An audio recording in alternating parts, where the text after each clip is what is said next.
All right, so here's some more of this chapter 1.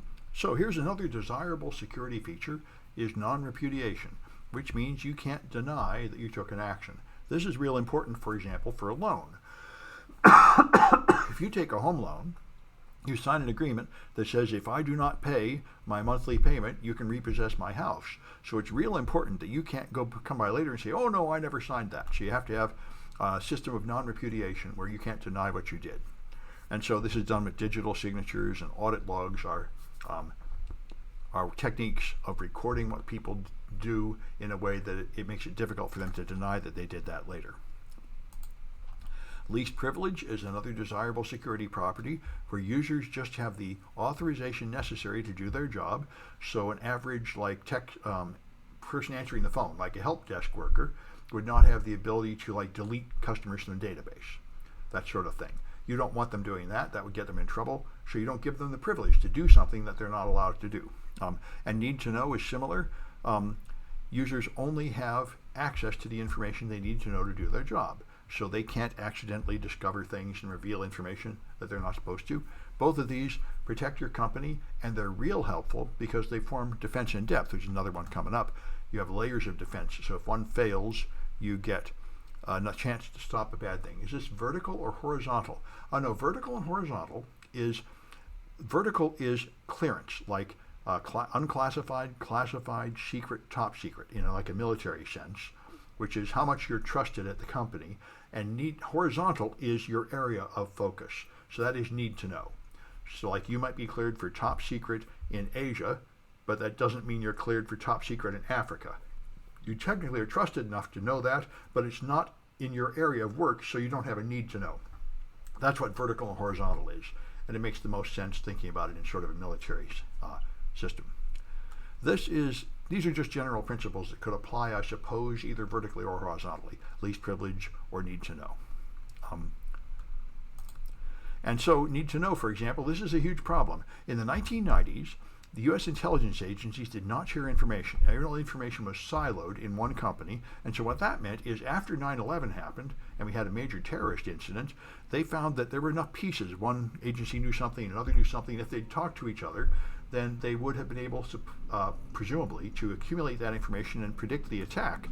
So they took down all the horizontal controls, and the result of that was when Bradley Manning decided to leak a private in, I think, Hawaii, had access to all kinds of information that was not remotely related to Hawaii because there were no horizontal controls anymore. So he was able to get a bunch of classified or sensitive documents and dump them off at WikiLeaks. So that's why there's just no perfect solution. You silo it, and then you're sorry you did that. So you open up the horizontal controls, and now too much stuff leaks out. So what's an appropriate balance? Exactly. This is the really hard thing about security. Just like confidentiality, integrity, and availability, there is no general solution. There is no perfection, and you have to make a decision, and all you can do is you can improve your defense against one problem, but by doing that, you're going to open another problem. And there is no one-size-fits-all solution. This is fundamentally why an important thing to understand is that security is an art more than a science. We don't have security metrics that work. We can't say how secure you are on some numerical scale that means anything, and then say how much you've improved it by adding another layer of security or device or something. That's why it's not very scientific. Security is a matter of judgment. I like to compare it to medical advice. You go to your doctor, they give you a blood test, they say, well, you should get more exercise, you should do this, you should do that, and then even if you do all that, you might drop dead tomorrow. So it's you try to make a reasonable judgment of what you can do to achieve good enough security to keep your company going, but there's no clear rules or formulas or anything. That's why they pay for so many security professionals, and it's such a coveted field, and they pay high salaries for it because it's not an easy job.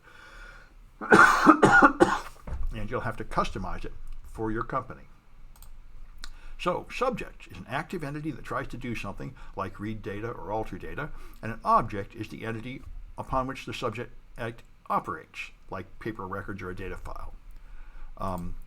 So Internet Explorer is a subject when running in memory, accessing data, but the process could be considered an object when not running sitting on a disk. That's why it can get a little hard to determine.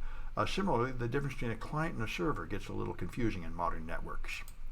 Anyway, so defense in depth, I mentioned, this is where you do not have just one layer of defense and then no further layers, which is what Microsoft recommended until 2002. You'd have one firewall on the outside of your network, and then you'd have what's called a trusted area within the network, and you just let everything go on without any controls inside there. And this turned out to be a really bad idea when people started having portable devices and USB sticks and smartphones, so that all kinds of devices that have not passed through any kind of security controls are entering inside your so-called trusted area. So now we're moving towards zero trust. But anyway, defense in depth is where you have multiple defenses in series, so you might have a hardware firewall on the outside of your whole company and then run Windows firewall on each workstation. And so if one firewall lets a bad thing through, it's possible the next firewall will catch it. All right, do care is doing what a reasonable person would do. So this is the prudent man rule. So you would do things like, for example, not take ridiculous risks. And then there's do like you wouldn't have, this just happened to a company in the news, they had passwords, and there was a huge breach because they just put the passwords in a zip file and made them publicly accessible on a server.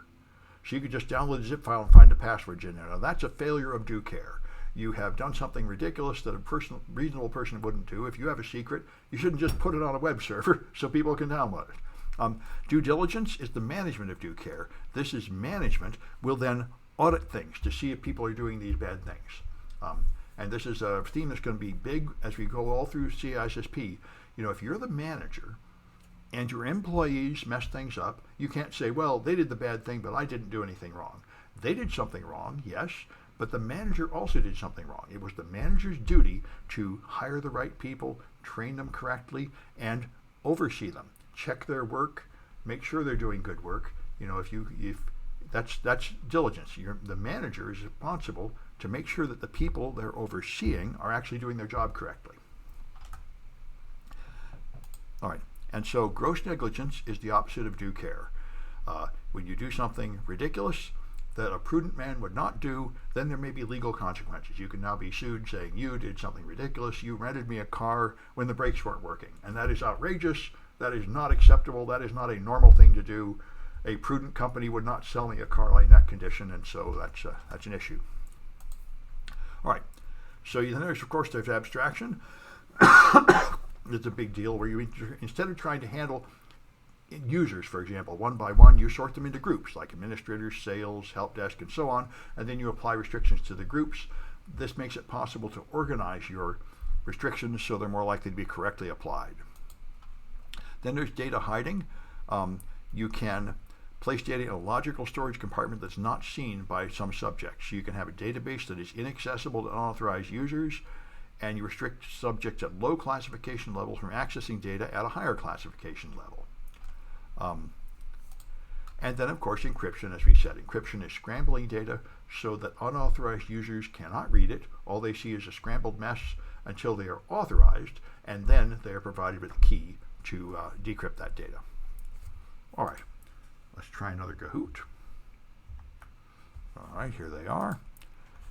So, someone was asking how to get to the Kahoots. What you do is open a browser to kahoot.it and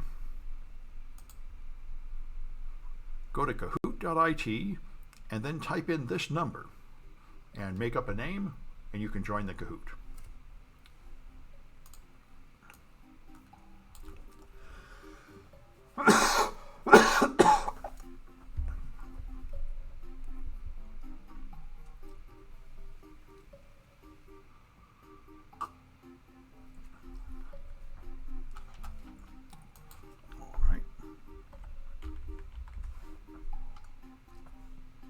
Oh, good. All right. I found out who Tark is. Good. So I know that.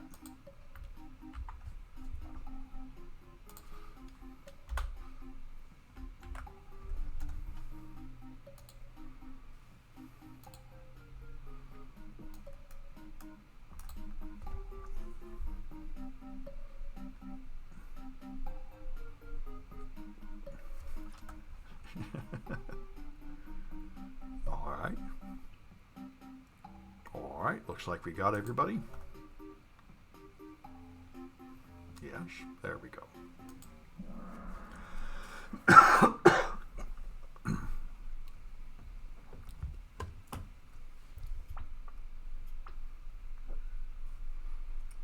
All right, so why don't sales staff have administrative rights?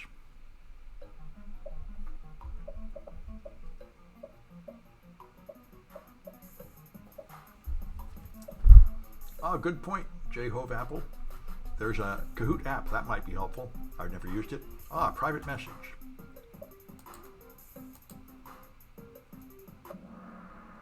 Right, I remember that. Good, okay. So, yep, that's least privilege. You don't give them administrative rights because they don't need it, and therefore they can only get in trouble with it. All right.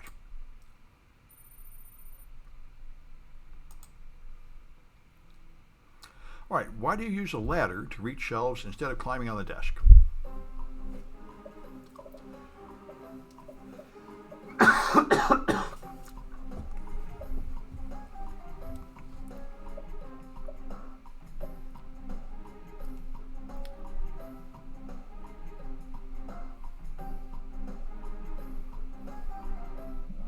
Yeah, that's do care, doing things in a sensible way, not taking stupid, ridiculous risks.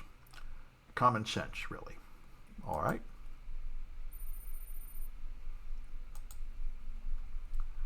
All right. Janitors leave slippery slope on the floor. Now what's happened?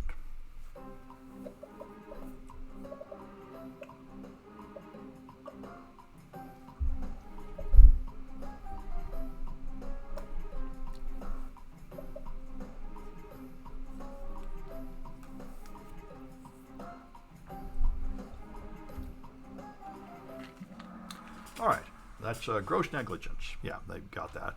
That's failure to practice due care. Instead, you have done something that a prudent man would not have done.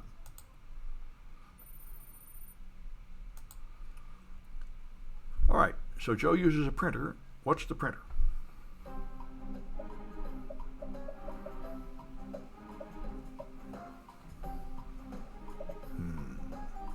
Defect in those answers, but anyway.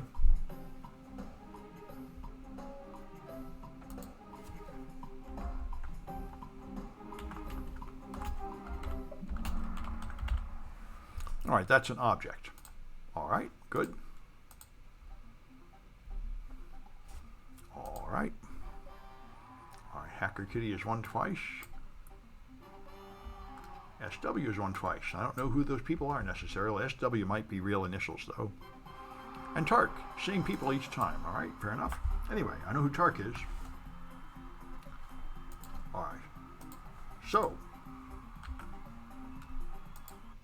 do one more section here, and that'll be all we're going to do today. So here, all right, so security governance. These are the practices that define and direct the security efforts of the organization. You want to maintain your business processes while trying to achieve growth and resiliency. Resiliency means being able to cope with problems. Now, a lot of it is imposed these days. You have regulations on a lot of industries, industry guidelines, requirements for licenses of the software that come in, and by the way, requirements from your cybersecurity insurance company these days require you to do things. So a certain amount of the things you do in the way of governance are just to obey rules that are imposed from the outside. Once you have them, you have to assess and verify them. So security is not just an IT issue, it's really a managing humans issue. How do you make sure your people are not going to unauthorized websites, downloading malicious software on your machines, taking private company data home and putting it in unsafe places, things like that. Just like, are they locking the doors or propping them open, that sort of thing. So you try to align the security functions to strategy, goals, missions, and objectives. And so you have a business case, which is your description of what your business does, so you know what you're trying to accomplish, and then you have a documented argument to define a need and justify the expense for whatever you're trying to do. The Chief Security Officer is a manager in charge of making sure security will be correctly handled in an organization They have to have a position of authority so they can allocate resources and usually report directly to senior management like the CEO. And they're typically outside the typical hierarchical structure of the company. Unfortunately, there's a perennial problem here that security does not directly make money. So if you consider it, you say, suppose we open up another location and have a second place where we're selling our product. Then we could advertise it and staff it, and we could figure out how much that's going to cost. But then we could say, how much more money are we going to make from all the extra stuff we're going to sell at that location? So there's an obvious benefit to the company coming from it that you can balance with the cost. But security just seems like a waste of money. You spend a bunch of money on security, and you don't really sell any more products as a result. It's just you prevent a bad thing that might happen or might not happen. So the financial justification of security is difficult, and that's part of the hard jobs of all security professionals in management, and really all the way down, is that you have to justify your existence and justify what you do with convincing arguments, even though, unfortunately, we don't have good enough metrics. You can say, our security is currently a 9, but if we do this, it'll be a 10, and that will save us this many $1 million. If we had that, it would be a lot better, but you don't really have that kind of information. So, you got a strategic plan, which goes over a long range.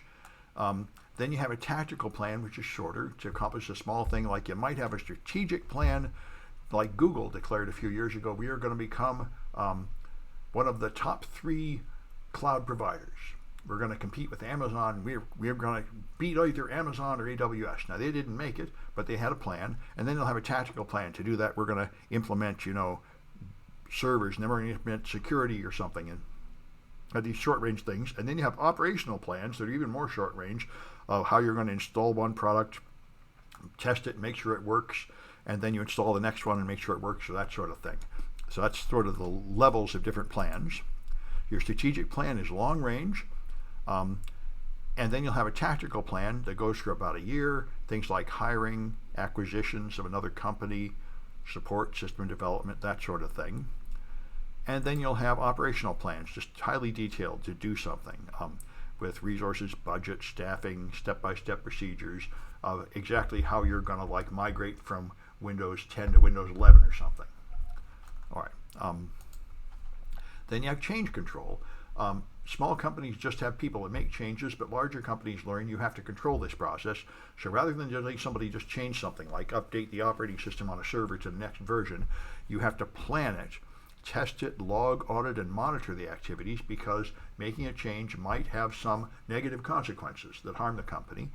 And so you try to make sure that it's not going to compromise your security, so you have to include a rollback plan. You'll say, well, we're going to start doing this change on Friday at 5, but if we're going to work all weekend, but if it gets to be like Sunday morning and it's still not working, we're going to quit and roll back to the previous system, so when people come to work on Monday, they'll have something. Even if it's just the same old thing, you don't just break everything. This is extremely common, that you plan a change, and when you try to do it, you discover something really bad happens. That change breaks our all-important application, or it's not compatible with our hardware or something. So you have to roll back to the previous situation.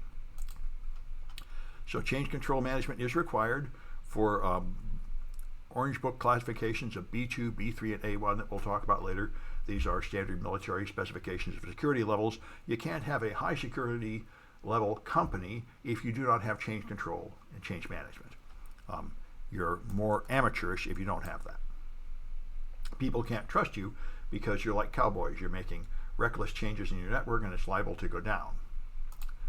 So here's the process. You implement your change in a monitored and orderly manner. You have a test process to make sure it's working. You have a rollback plan, how to go back to the old system if the new one is not working and you can't get it working within a reasonable time period. You inform the users of changes. You analyze the effects to see if it's working. You check for negative impact if it broke something, and you have a change approval board that reviews and approves all this. That's why it's pretty frustrating at first. If you're used to working in a small business, you get to a big corporation, you want to do something, you can't do it right away, you have to get approval from some slow, boring board. But that's how you keep things under control. Data classification is extremely important, and unfortunately, it is one of the biggest problems with all forms of cloud security is people are dumping all kinds of data in the cloud without labeling it correctly. This leads to huge security problems with products like Microsoft Copilot, which harvests all your cloud data to help you write things, but if the data is not labeled, then you don't understand how sensitive that data is. And this is a problem. So you might label it by usefulness, value, age, damage assessment, and so on, and have your authorized access restrictions. Most companies would just have public, confidential, and a few classifications like that. All right, so your classification scheme, you have an identity custodian that will keep track of your data. Then you have identify, so that's what's going on here, identify custodian. Okay, choose a custodian who's going to be in charge of this. Then you have your evaluation criteria. You label the resource. You document exceptions. There are always, whatever rules you have, there's always some exceptions that don't fit in. Then you have security controls, some way to declassify stuff. So stuff that is rated as like confidential or something, there's some time when it's no longer confidential. And so I have an awareness program so your personnel understand what's expected of them. So here's the military has top secret, secret, confidential, and unclassified. In the business or private sector, you typically just have confidential, sensitive, or public. You don't have this as many layers. All right, and so the senior manager is responsible for the security of the whole organization. They have to sign off on everything, but they're not really in touch with all the little detailed things. They have general policies. Then the security professionals are people who write the policy and implement it and follow directives from management. Then you have a data owner who owns something, and that means you have to protect it and take care of it. So somebody owns like the health records. If you have health records at your company, they're responsible for making sure that stuff is correctly handled. Then they have a custodian that will implement the protections. They will make backups, manage data storage, label the data incorrectly. Then you have users, which are people that have some access to it. And then you have an auditor, which will come by periodically to perform a security audit and say, check to make sure that you are in fact encrypting this stuff that's supposed to be encrypted, that you have logs of who's been accessing it, that you have access controls, making sure that the wrong people can't get to it, and all these things you're supposed to have, typically from a compliance framework. That's what the auditor does. All right. And I mentioned before, if you want a steady job, they'll make good money, and you want to go home at 5 because you plan to have a life too, being in auditing is a pretty good place to go. It's compliance auditing is not always an emergency, like pen testing or defending networks. It's more of an orderly job, but they need people there that understand technical stuff. There is an auditing certification, the CISSA, which seems to be about half of a CISSP, and it's a good job to get. All right, let's try another Kahoot.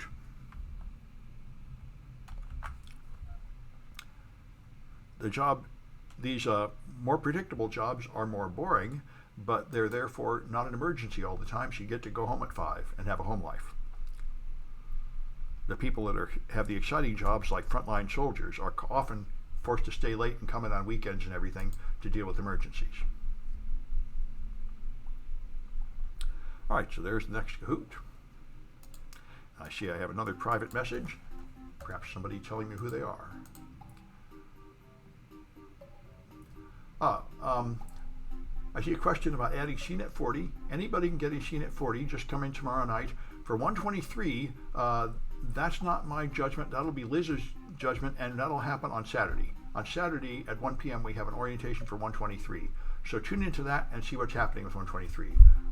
Not everybody can get in. Yeah, I see your name. Good. Okay. Okay.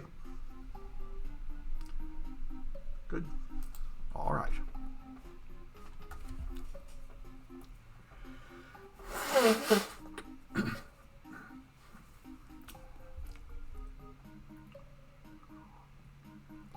Another important thing to mention is if you're trying to take 123 to get a City College certificate or degree, you can probably substitute it with another class if your goal is to get those certificates or degrees and you can't get into the particular class you want. So,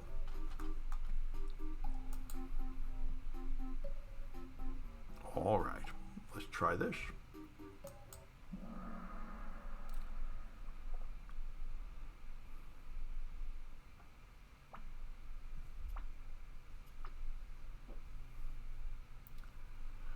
Which one is useful for a year?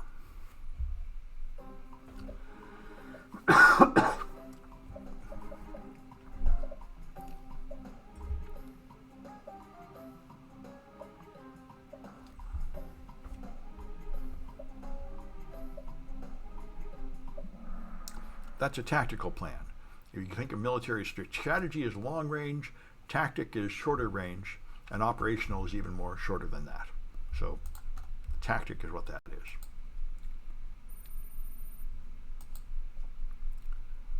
All right, who is responsible for the security of an organization?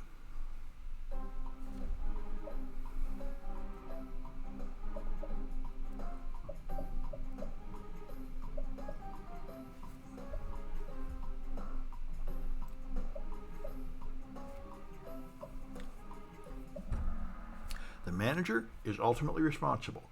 All the rest of these people work under them, and the manager's duty is to put the right people in these job roles and then check what they're doing and make sure they're doing it right. And they're ultimately responsible if the activity fails and you do not succeed in being secure.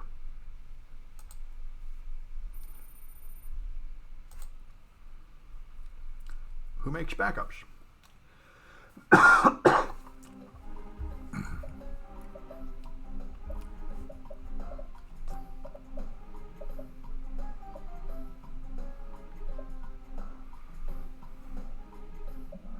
The custodian actually does the work. These other people oversee the custodian. The data owner makes sure tells the custodian what to do, and these other people write policies and such.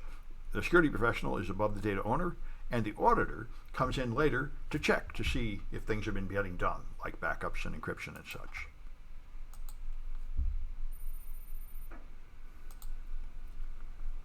All right, who produces a compliance report?